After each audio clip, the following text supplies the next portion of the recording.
जैसे शीशे में दाग है और मेरा चेहरा साफ नहीं दिख रहा तो क्या उपाय है? तुम साफ कर लो।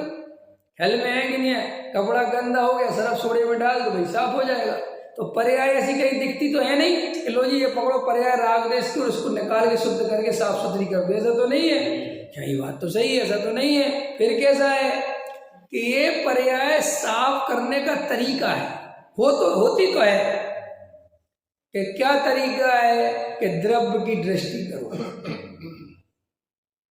काय की दृष्टि करो कि साफ पर्याय साफ हो जाएगी, बिल्कुल हो जाएगी। कि आप कैसे कहते हो? मैं करके दिखाओ कि हजारों हजारों लाखों लाखों अनंत अनंत सिद्ध परमेष्टि है, अनंत सिद्ध परमेष्टि है ना, अनंत सम्यक दृष्टि ज्ञानी धर्मात्मा है ना, आचार्य कुंद कुंद देव है ना, उनकी पर्याय शुद्ध हुई ना। तो बस उनने ये फॉर्मूला दिया। वो फार्मूला भी किसने दिया? जिनकी शुद्ध हो गई। तो जिनकी शुद्ध हो गई तो उनने ये फॉर्मूला दिया, तो उनकी इस फॉर्मूले से शुद्ध हुई होगी जब तो दिया।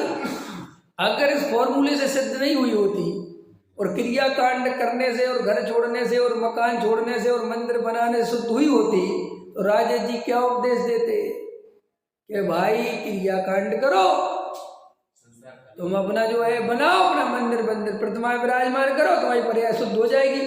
किसी ग्रंथ में लिखाओ, अरे छोड़ो जैनियों के ग्रंथ छोड़ो, अजैनों के ग्रंथों में लिखाओ तो ले आओ,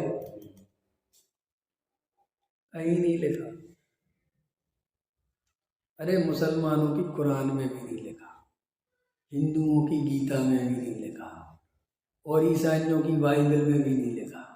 वहां भी यही लिखा है परमात्मा से मिलना हो तो आत्मा को जाए, वहां भी यही लिखा है। वहां भी कोई मंदिर मस्जिद बनाने का उपदेश नहीं है।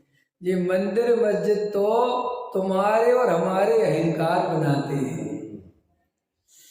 देखो जब आजादी मांगता था देश, तब ऐसा सुने होंगे आपने कि झंडा गिरने नहीं देंगे, ऐसा झंडा लिए रहते थे क्रांतिकारी, है ना। और वो ध्वज झंडा जो भी था उसको लिए रहते थे और अंग्रेज कहते थे झुका इस डंडे को नीचे फेंक, ख्याल में ना गोली मार देंगे, ख्याल में है ना। तो सुनो वो कह रहे झंडा नीचे कर गोली मारने को मार, इतना सोचता क्या है। वो एक गोली मारता है तुरंत दूसरा झंडा ले लेता है।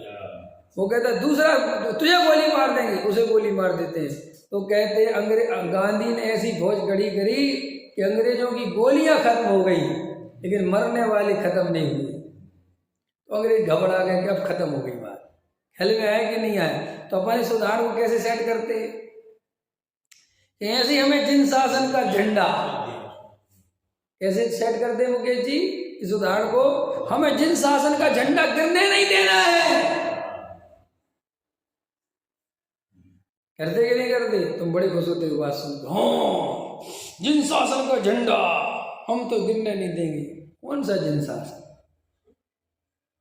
कौन सा झंडा रे भाई?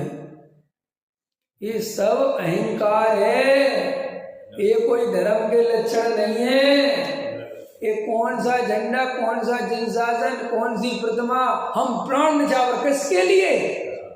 कौन सी प्रतिमा के लिए प्राण न्यौछावर कर दोगे? अरे इतना ही क्रांतिकारी खून है तो आत्मा का झंडा पकड़, वो है असली जिन शासन। द्रव्य की दृष्टि कर, ये है जिन शासन। क्या है झंडा? झंडा दो कौड़ी का झंडा बना दिया कपड़ा का, पचरंगा, और हो गया जिन शासन का झंडा। अरे चेतन तत्व जिन शासन है। और तुम कौन से झंडे की बात कर रहे हो? रोज 50 झंडे बना के नाली में फेंकते हो, ये छपवा देते हो बैनर, ये पत्रिका है मास्टर जी हैं, और मास्टर जी से कहते लाओ पैसे लाओ पत्रिकाएं छपेंगे, ख्याल में देते फिरते हैं। फिर ये कहते हमारा फंड कम हो रहा, फंड कम हो रहा, मंगवा, ख्याल में है कि नहीं? और ये पैसे की जो बर्बादी चल रही है इसका पाप किसके सिर जाएगा? आज के समय में एक भी पत्रिका नहीं छपनी चाहिए, एक भी सिंगल। छोड़ो तुम होर्डिंग तो छोड़ो, कहीं नहीं लगने। क्यों? कि तुम किसको दिखाना चाहते? तुम्हारी पत्रिका पढ़ के हिंदू तो आने वाले हैं नहीं तुम्हारे मंदिर में, हिंदू आ जाएंगे। बड़े बड़े अक्षरों में लिख दो कि डॉक्टर विवेक सागर का व्याख्यान हुआ तो हिंदू आ जाएंगे सुनने के लिए। कौन आ जाएगा? अपने ही नहीं आते। अरे तुम व्यवहारियों को ले आओ तो ही जाने तुम्हारी पत्रिकाओं की दम पे।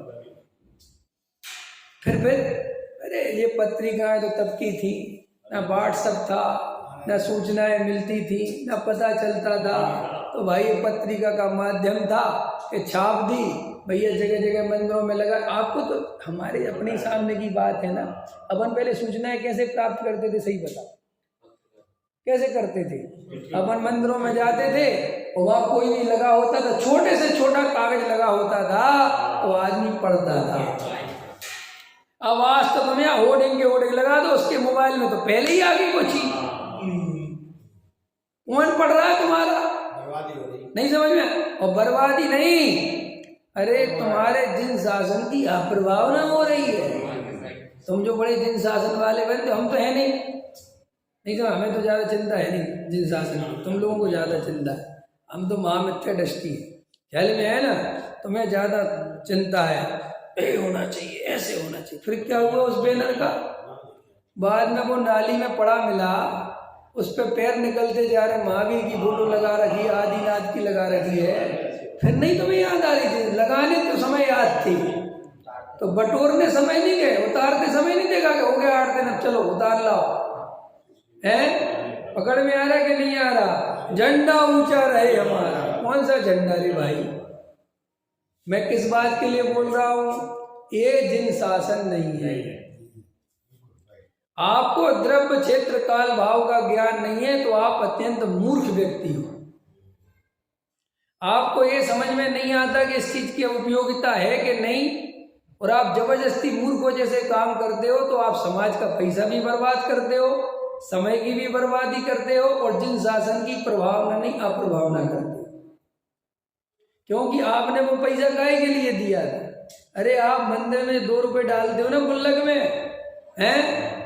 काहे के लिए डालते हो? कि भैया सच्ची प्रभावना हो। अब आप तो इनके भरोसे डालते हो ना मास्टर जी, कि लोग आपके मंदिर में पैसा देते हैं। अरे सुनो तो गंभीर बात बता रहा हूँ, मंदिर में बेचारे हम तुम आप कोई भी पैसा देता है, आपको क्यों देते हैं? कि आप पे भरोसा करता है समाज। आपका नाम है ट्रस्ट। ट्रस्ट का अर्थ क्या होता है? विश्वास। ये ट्रस्ट कहते हैं, ट्रस्ट माने होता है विश्वास। ख्याल में है ना? विश्वास नगर का ट्रस्ट तो और ज्यादा विश्वास वाला होना चाहिए, है ना? कि साहब आपको किसी ने 50 रुपए, किसी ने 5000, किसी ने 10,000, किसी ने 5, क्यों दिए? कि भैया हमारे पैसे का सदुपयोग करना। ये मत करना कि तुम हमारे पैसे का अपनी प्रभावना में लगा दो। ख्याल में है ना? मंदिर के पैसे से, सुनो अच्छे सुनो, मंदिर के पैसे से खाना बने ना, मंदिर के पैसे से, तो बहुत सिंपल भोजन बनना चाहिए। कोई तुम्हें लड्डू पेड़ा नहीं खिलाए जाएंगे। ख्याल में आए कि नहीं? हाँ, किसी सेठ की तरफ से कुछ हो रहा है वो करे, वो अलग बात। लेकिन अगर कोई नहीं दे रहा, मंदिर की तरफ से सिंपल दाल रोटी खाओ। क्यों? कि हम यहाँ लड्डू पेड़े की कोई बांटने बैठे। हमारा धर्म कोई रागियों का धर्म थोड़ी है। यहाँ तो भाई आराधना करनी है।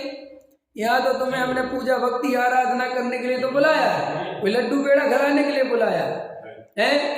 सो अपने को समाज के द्वारा दिया गया दान, ट्रस्टियों की विशेष जिम्मेदारी है कि उसका 1-1 रुपया सोच समझ के खर्च करें। और अगर तुम अब एक आदमी को कसा हो गई, मुझे कलश चांदी के चाहिए, अरे भैया तुम्हारे अकेले से मंदिर नहीं चलेगा। एक आदमी को कसा हो गई, मुझे भगवान सोने के चाहिए, तो ले अपने घर से।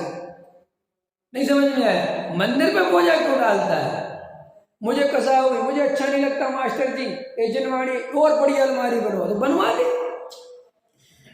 ये दूसरों पे क्यों थोपता है? ये कहाँ का तुम्हारा जिन शासन की प्रभावना है? नहीं समझ। लेकिन अपने तो चलता है, सब चलता है जी, सब चलता। अब जी उनसे कुछ कह नहीं सकते, मेन अधिकारी जी सब। देखो, अगर अन्याय के प्रति तुम लड़ नहीं सकते, एक मैं कल लाइन पढ़ रहा था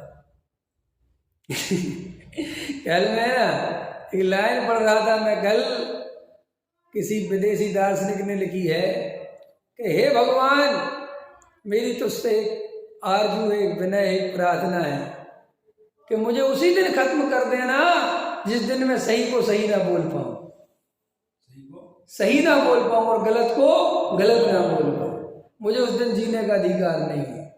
उसमें ये लिखा था कि अगर तुम अन्याय के विरोध में लड़ नहीं सकते तो कम से कम अन्याय के विरोध में बोलना तो क्या, अगर तुम अन्याय खत्म नहीं कर सकते तो भी अन्याय के विरोध में खड़े तो रहना। हाँ में हाँ तो मत भरना, समर्थन तो नहीं करना। नहीं समझ में आया? लेकिन अपन इस समाज सेवा के नाम पर अपने उल्लू सीधे करते रहते हो, गलत की हाँ में हाँ मिलाते रहते हैं। लोग हमारे बारे में बस सही सोचते रहे, जो हो रहा है होने दो, अपन तो चलते रहो, हाँ में हाँ करते रहो। यही होता है कि नहीं होता? इसलिए ऐसे लोगों के मंसूबे कामयाब होते हैं और वे आगे और ज्यादा करते हैं। यही तो होता है। एक गलत काम को अगर वहीं आप अनुमोदन, देखो कि साहब हमारे अकेले से क्या होगा, चिंता मत करो, तुम उस चिड़िया में तुम्हारा नाम होगा। वो चिड़िया और बंदर वाली कहानी है कि नहीं? एक महल में आग लग गई, चिड़िया एक चोंच में पानी भर के लाती है और महल में डालती है। तो एक बंदर बैठा पेड़ पर मुस्कुराता है। बंदर तो बदमाश होते ही है ना। तो वो चिड़िया से कहता पागल हो गई। चिड़िया कहती क्या कह रहे बंदर भैया, क्या हुआ, तुम भी आग बुझाओ ना। अरे पागल है क्या, इतनी बड़ी आग है, वहां तेरे चोंच में पानी भरने से और वहां डालने से आग बुझ जाएगी क्या? ख्याल में आया कि नहीं आया? तो चिड़िया ने जो जवाब दिया वो जवाब सुनो। उसने कहा बंदर भैया कहते तो ठीक है, लेकिन जब इतिहास लिखा जाएगा तो चिड़िया का नाम आग लगाने वालों में से नहीं, आग बुझाने वालों में से लिखा जाएगा। ख्याल में है ना? ऐसे ही हम कुछ ना कर सके तो कोई बात नहीं, लेकिन हमने गलत को गलत कहना तो सीखा है। हम गलत लोगों के साथ खड़े नहीं हुए। इतनी तुम्हारे अंदर तकलीफ वो होनी चाहिए ना। लेकिन मेरा वो प्रयोजन नहीं है। मैं तुम्हें कोई देशभक्ति के पाठ नहीं पढ़ा रहा हूँ, कोई समाज के पाठ नहीं पढ़ा रहा हूँ। वो तो कभी कभी जोश आ जाता है ना। अभी थोड़ा और बूढ़ा हो जाऊंगा तो फिर जोश कम हो जाएगा। अभी थोड़ा जोशीला हो ना, अभी थोड़ा 2-3 साल बाद ठंडा हो जाऊँ। 40-45 का होगा ना, अभी थोड़ी उम्र जोश की है। हाँ नहीं अपन को चाहिए नहीं ये जोश वोश, कोई काम के नहीं है। क्रांतिकारी बनना कोई काम का नहीं है। अपने को तो आत्मार्थी बनना है। हाँ है, हाँ वो निर्भय तो है ही, तो इसलिए तो जोश है। चलो तो मैं तो कुछ और समझा था कि वो जिन शासन का झंडा, अरे भाई वो झंडा वंडा कुछ नहीं लगा नरेश जी, इन बातों में मत पढ़ो, ये बहुत चला जाएगा मूर्ख बनाने वाले मंत्रों के नाम पर। अरे भैया मुझे आत्मा की दृष्टि हो, आत्मज्ञान हो, आत्म ध्यान हो, सम्यक दर्शन की प्राप्ति हो, ये असली जिन शासन की प्रभावना है। और अपनी अपनी, दूसरे की नहीं। अरे कोई किसी के लिए जिम्मेदार नहीं है। मैं मेरे लिए जिम्मेदार हूं भाई, आप अपने लिए जिम्मेदार। बाप क्या बेटे का कर सकता है, बेटा बाप का क्या कर सकता है? बाप चाहे तो अपना आत्म कल्याण करे, नहीं चाहे तो नहीं करे। बेटा चाहे तो अपना करे, नहीं करे तो नहीं करे। पत्नी चाहे तो करे, कौन किसका करे? तो फिर जब कोई किसी का कर ही नहीं सकता तो तुम जिन शासन की प्रभावना कौन करने वाला है? जिन जीवों की होनहार भली होगी। और सच्ची पूछो, अगर तुमने सम्यक दर्शन प्राप्त कर लिया तो तुम्हारे द्वारा सच्ची प्रभावना हो।